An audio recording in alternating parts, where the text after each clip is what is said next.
Hello and welcome to Lunch with the Editor. We have brought out our anniversary special.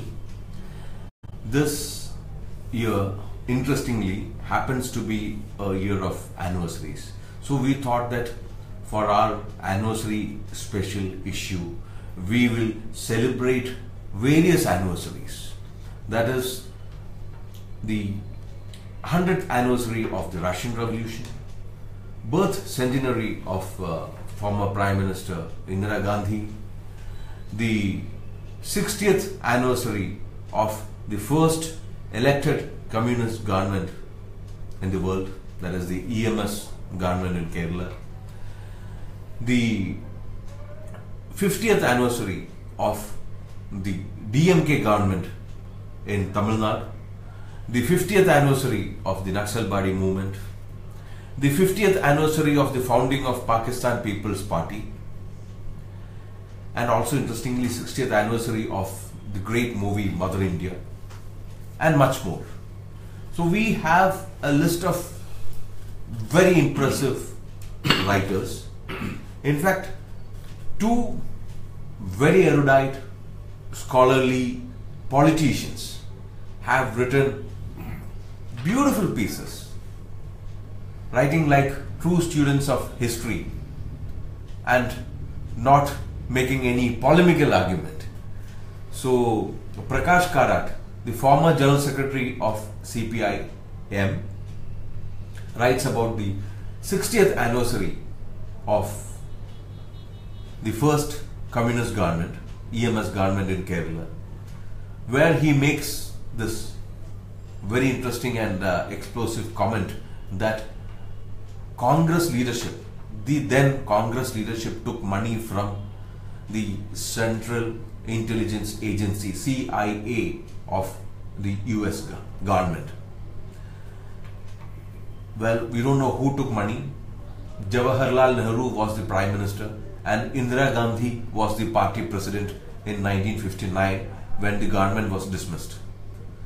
But it is a very, very serious allegation, and Prakash Karat has based this allegation on the memoirs of former US ambassador to India.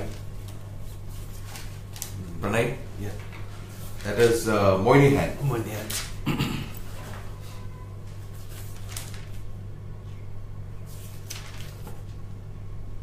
Daniel Patrick Moynihan.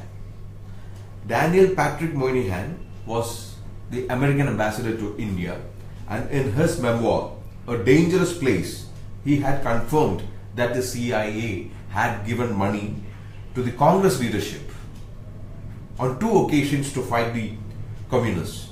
The first time for Kerala during the first communist ministry, and a second time in the 1960s for West Bengal. Very, very interesting charge. And I am sure many people would not just read Prakash Karat's article, but would also pick up Moynihan's memoirs. So that is Prakash Karat's piece on the first communist government. Dipankar Bhattacharya, the General Secretary of CPI-ML Liberation, writes about the linkages, the essential organic linkages between the Gandhian Champaran movement, Champaran Satyagraha, and the Naxalbari movement. It's a very, very interesting aspect. Absolutely. I mean, the fact that, when we look at Naxalbari movement, and most of the pieces that have come out has tried to put it in the context of what was happening in the larger, at the international level, or a continuation of what happened in Bengal, or in, say, Andhra, and places like that. Paris Commune, yeah, the Flower Children, these kind of Beatles. But it was never really traced back to Champaran and then trying to look at it. I think that's a very, very interesting way. Very refreshing and a very new way of looking at the Naxalbari movement. Then Fatima Bhutto writes about the party that her grandfather Zulfikar Ali Bhutto founded in 1967. Fatima, then that's the interesting part. What she has very subtly, without naming, what she has spoken about, the way it has now deteriorated, the ideas of Zulfikar Ali Bhutto for a more inclusive Pakistan, especially for people who were not that well off, the downtrodden, that kind of a philosophy from there, where it has come today, that journey. And that is a very serious commentary, I think, on not only the PPP but the state that most of the major political parties in Pakistan are going through now. And I mean, your friend Talmiz Ahmed has written a brilliant piece. Absolutely. On the Middle East. Yeah, the 6-Day War. The 6-Day War, yeah. Which totally transformed, changed the politics of West Asia, and the kind of land, the Palestinian issue, that entire question, the Israeli dominance of that region now, its prominence that it has gathered since then. So all that and the way it has worked out, and subsequently the kind of relations that it has with the Arab world in a larger context. So I think in that context when we put it, and now India is one of the countries which has very strong relations with Israel, but at the same time of that region which is so important for us. So when we say that not only our relation is not only with Israel but with number of countries of that region, and the fact that so far we have had successive governments here, even if you take it from 67 till now, there have been at times question when a non-Congress government has come, but none of them have diluted the Palestinian, the support or the kind of thing that it enjoys. And that I found has been very interesting so far. Yeah, and our historian Mahesh Rangarajan has done very interesting assessment Of Indira Gandhi. Absolutely. And what struck me was that, everybody talks about dynasty and dynastic politics and the ills thereof. But Mahesh very interestingly points out that, Indira Gandhi too had spent 2 years in jail during the Quit India movement. She started very young. She made her bones, so to say, at a very, very early age. And even before becoming the party president, the role that she was playing in choosing the candidates, Jawaharlal Nehru, Lal Bahadur Shastri, more than others. So what we've often had is this image of Indira Gandhi as a gungi gudiya, which before, or what was being said by the syndicate leaders at that time. But that was not the case. As you mentioned a little while back in 57, she was one of the key players, or who had 59. 59, 57, the government came in 59 around. She was the one who gave that suggestion or advice that you should remove this government. Yeah. So she was a player for a long time. And we have various other writers as well. A very interesting interview with Javed Akhtar by Arun Girdhar Jha on Mother India. And very mischievously, he asked Javed Akhtar whether Mother India influenced Tiwari. Absolutely. That's a very interesting question, because to a lot of film lovers, this question has been there, whether how much of an influence Mother India has had subsequently on writers like Javed Akhtar when they built up a character like the angry young man Amitabh Bachchan's, or the relation that he had with the mother in that film. So Javed does not deny it, really.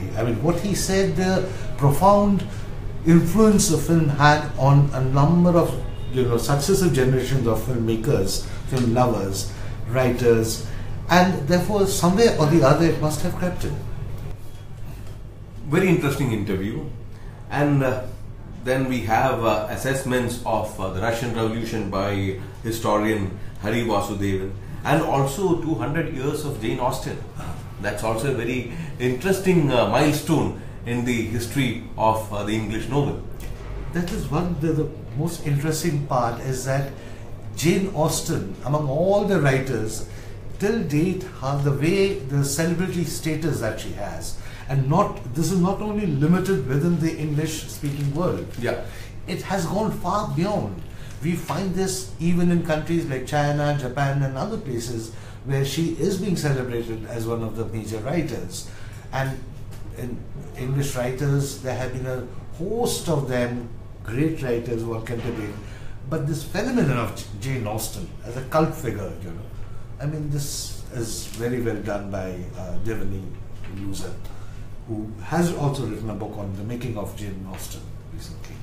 And the musical collaboration, the anniversary, the 50th anniversary of this absolutely brilliant collaboration.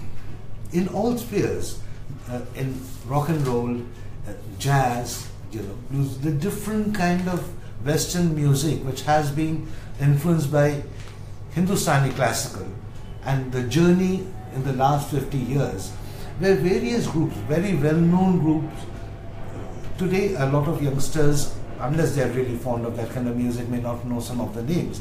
But many of the contemporaries, the influence is still there. One of them obviously is Beatles, where everybody talks about it. But apart from that, Duke Ellington and a host of subsequent generation of musicians in the West, big stars who have all been one way or the other influenced by that. And that journey is very well portrayed in this. And we have a few other very interesting pieces as well. But please do pick up this collector's issue, particularly to look at what Prakash Karat has written about the CIA's influence in getting the state government dismissed by the central government of India, and Deepankar Bhattacharya's piece on the Champaran Naxalbari continuum. That's all for today. Thanks.